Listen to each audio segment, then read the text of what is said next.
It's a time for more packages from China. Let's go.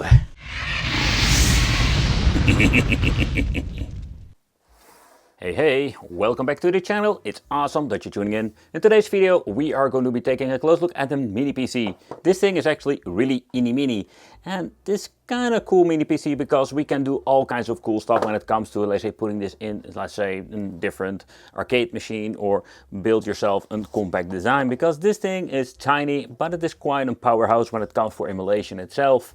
This may be the tiniest, let's say, mini PC you can buy at the moment. And you still have quite a lot of overall power and still some overall options. To begin with, you have an on-off switch and the front USB 3.0. So at the back we're finding two HDMI connections. If you want to use this thing as a normal PC, you can actually do that. Input for the power supply, a headphone jack out, RJ45, another USB port. And at the side we're going to be finding an SD card. So that's kind of cool if you want to use Emulation and Batocera. We can even put here an SD card and boot from there. So it gives us a little bit of extra options. In today's video we're going to be using this mini PC as an, let's say, emulation machine, and we can do so many cool things when it comes to Windows. However, we have in here the power supply. This is just a 12-volt power supply with an USB-C connector. So to give you an idea, this thing is 3000 milliamp. So then having the manual. And take note that there are different versions out there when it comes to this mini PC. We have like the 5000 series Intel, but also the N100. Where the N100 is going to be way more expensive. And then we're having the HDMI cable, only one of them. But how can we actually play retro games through this mini PC?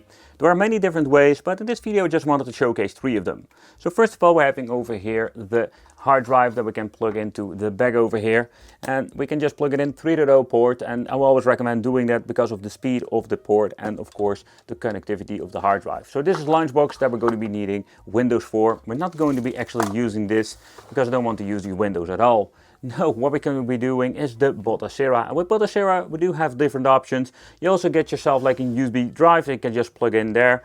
But in this case we do have two options. So what is interesting with this mini PC, we can use an SD card. This SD card is going to be in a very cool plug and play way. You can just plug it in, boot it from there through the BIOS, and we can actually have an emulation beast with just an SD card. However, if you're going to be needing a lot of space, this is not going to be a convenient way. That's the reason why I'm going to be choosing this hard drive. It's going to be the Kinhang hard drive, and this is going to be a Batocera one. We're going to be connecting it together, and this way we have like 500, 1 terabyte and 2 terabytes of drive, and these things are quite cheap actually to buy and also to make yourself. The first thing that we're going to be needing to do is powering on and figuring out which one is going to be getting us in the BIOS. I'm just slapping every kind of button because I have no clue at this point which one. There we go. So the first thing we're going to be doing is getting into, let's say, the BIOS itself with a good reason. To set up and drive like Batocera, we need to disable the Windows, or at least make sure that it doesn't boot up. So when it comes to this, you have like boot priorities. In boot priorities, I'm going to be setting up the USB thumb drive, or in this case the hard drive, as number 1. Another thing you can also check for, make it sure to actually have like a right boot up, is going to secure boot, because this also gives problems. So set the secure boot to disabled if possible. You're going to be needing this for having certain Windows. But for this point, you're just going to be using the boot, as you can see over here. So it has been set to the USB 3.0. That's it. Save changes, exit, reboot the device, and if everything is like it's supposed to be, it will boot up into the Batocera. And there we go. It will take up a little bit of a time to get into the boot itself, but then after a short time period it's going to be booting up. If you do have problems with booting up, make sure that you do have the right version of Batocera installed. Did notice that some of the drive or images are a little bit too old when it comes for certain chipsets, when it comes to Intel or AMD Ryzen. And after a couple of times I managed to get this thing to boot up. So one of the things I also do sometimes, if you don't want to use Windows at all, just disable it or remove the SD card. Loading can take a little bit of time simply because of the different sizes of hard drives and what kind of stuff you actually added to them. And you can just see when booting up, and will showcase all of the different systems that have been set up at this point.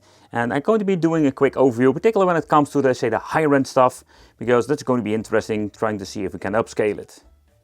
Going to be removing the keyboard from now because I'm not going to be needing it. It will automatically boot into the hard drive. Going to be plugging in the Xbox 360 controller because this is just an X-input controller, and there are a couple of different ones out there for 8-bit and stuff like that, but these things are absolutely amazing, and if it does work, you can just very easily configure it if you want to. The device has been booted up, and let's go into the settings and showcase what you can actually see and do over here. So with information, I'm going to be giving you a quick overview of the specs of the device. So let's do a little bit of a nerdy mode when it comes to, let's say, the mini PC we're using. So the downside to these tiny compact devices, like 60 Celsius already, and I'm not going to be doing anything at this point.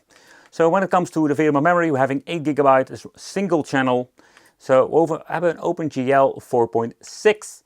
And we have the Intel Celeron and 5105 running on 2 GHz. That has actually a CPU number of 4.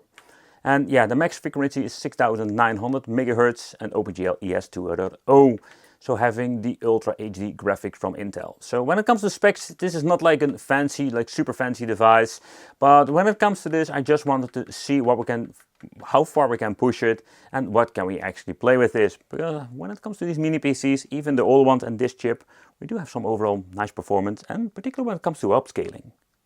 So let's start off with some 3DO, and the reason why is because this is a system that doesn't run on the game sticks. Even if it's on the game stick or a game box, we do have a lot of problems with this.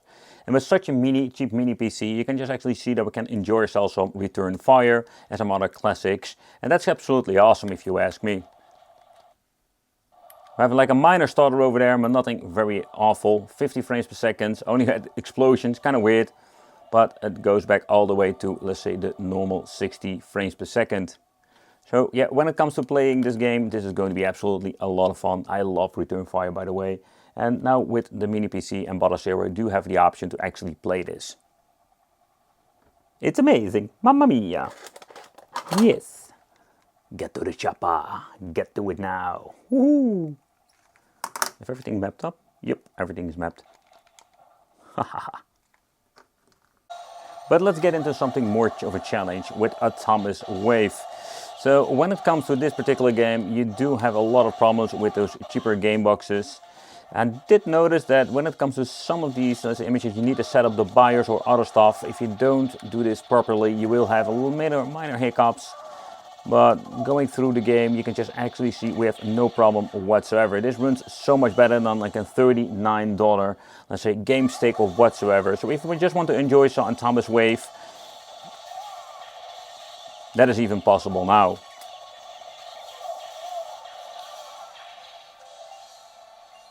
I just wanted to see how far we can push on Sega Dreamcast with the Dead Alive 2 test.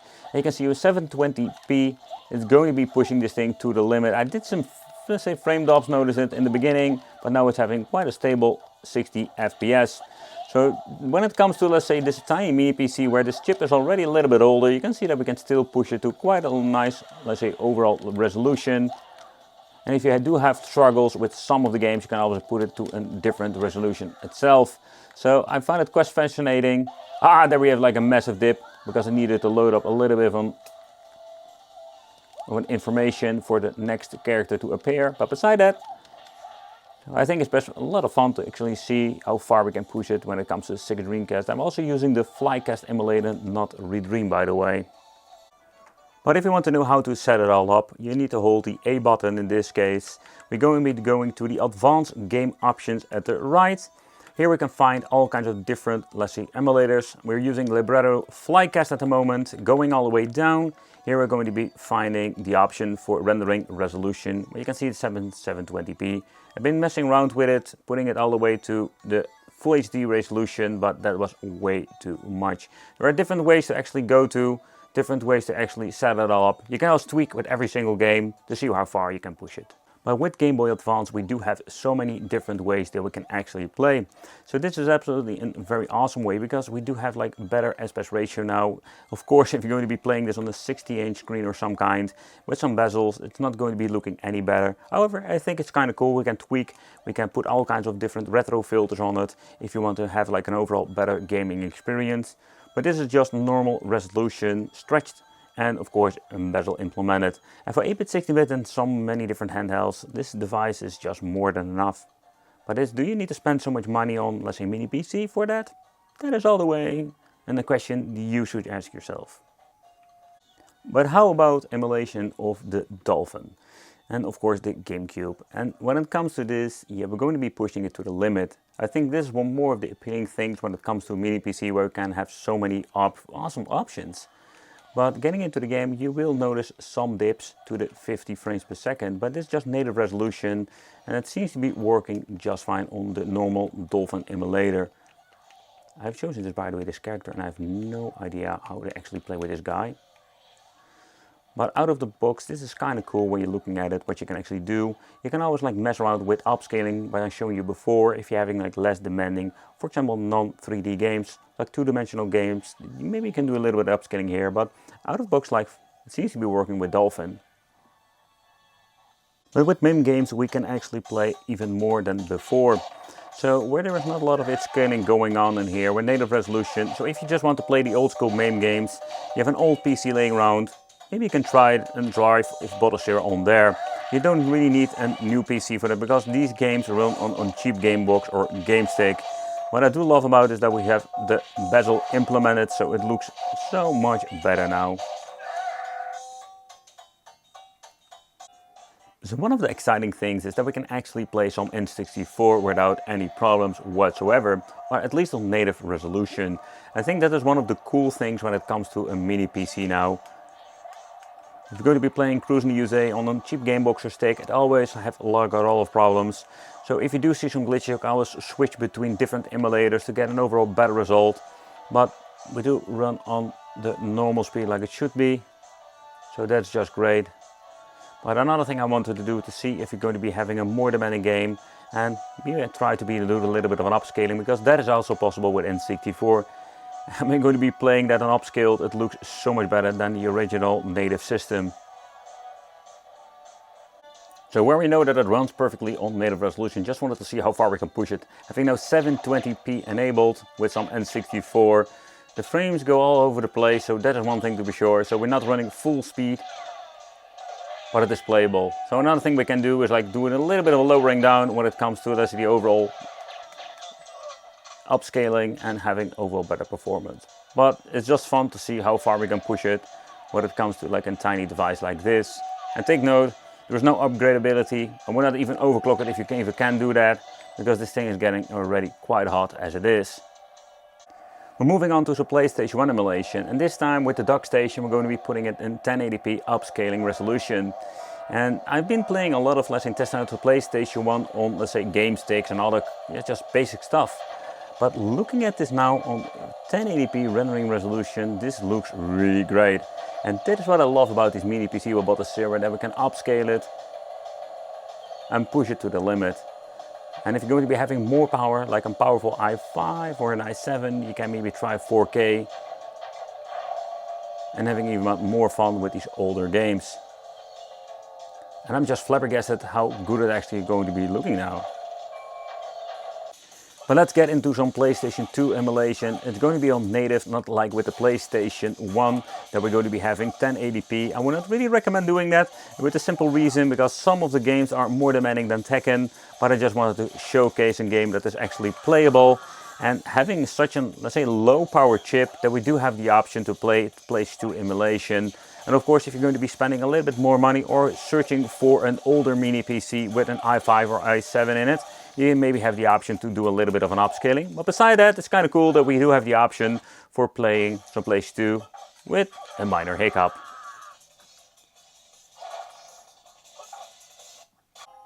PlayStation Portable with 4K rendering resolution with a basic PlayStation Mini. I just wanted to see what happens, and you can see that it doesn't have any struggle so far I can see. But this is a mini game, so it's just a basic two-dimensional game. I already mentioned before, with other systems like PlayStation 2, the GameCube, you can mess with, let's say, two-dimensional games. They're less demanding, and you can always do a little bit of scaling. But let's see what happens if you're going to be using a normal game with the PlayStation Portable emulator and 4K.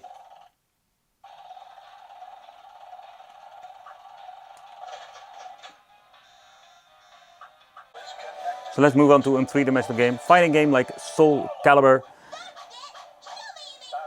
And let's get into the game.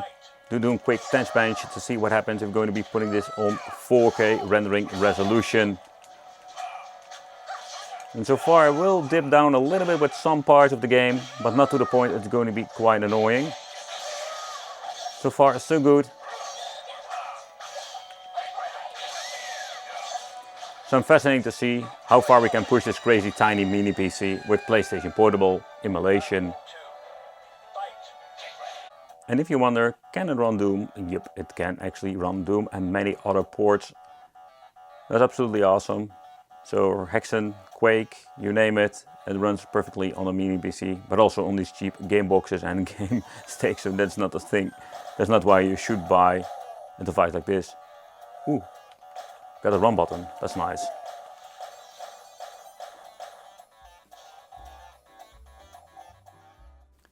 The conclusion is that this mini PC isn't all the chipset already as I'm even making this video. But if you're going to be looking into like what you can do with it, it's quite fascinating. The downside to this is that we do have this very tiny format, so upgrading is going to be near impossible. There's like a basic 128GB or 256GB in the inside for Windows, but that's it. Also, when you're going to be replacing it, it's going to be still very limited, also with the RAM and everything else. And Batocera with many devices runs great on this. Thank you all for watching. Let me know in the comments what do you think of a mini PC. Would you consider it, or are you just going to get something else that is bigger, better, and maybe a little bit cheaper?